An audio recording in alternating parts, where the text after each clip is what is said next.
বাংলাদেশ সফরে এসে বড় এক হুমকির মুখে পাকিস্তানের বেশ কয়েকজন ক্রিকেটার।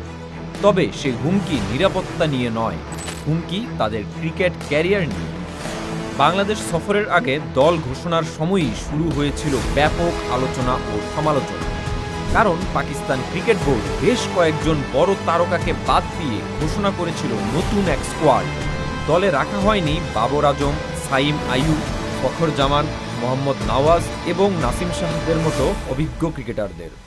15 জনের স্কোয়াডে রাখা হয়েছিল 6 জন নতুন মুখ। আর প্রথম ওয়ানডেতেই অভিষেক হয় 4 জন ক্রিকেটারের।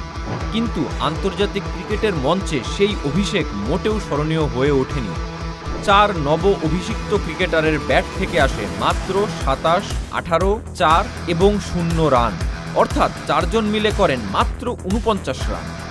ফলাফল পাকিস্তান অল আউট হয়ে যায় মাত্র 114 রানে, যা বাংলাদেশের বিপক্ষে তাদের ওয়ানডে ইতিহাসের সর্বনিম্ন স্কোর।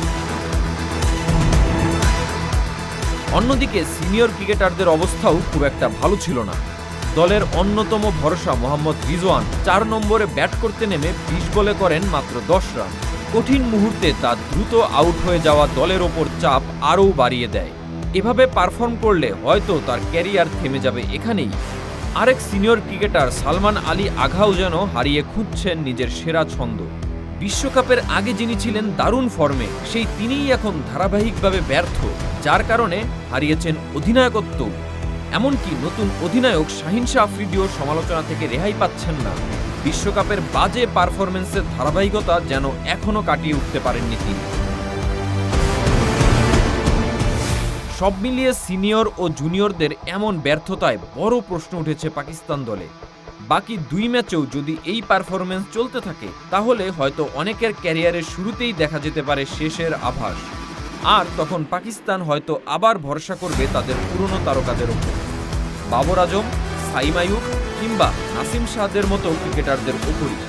তখন তরুণ ক্রিকেটাররা ক্যারিয়ার শুরুর আগেই শেষ দেখে ফেলতে পারবে এক প্রকারে।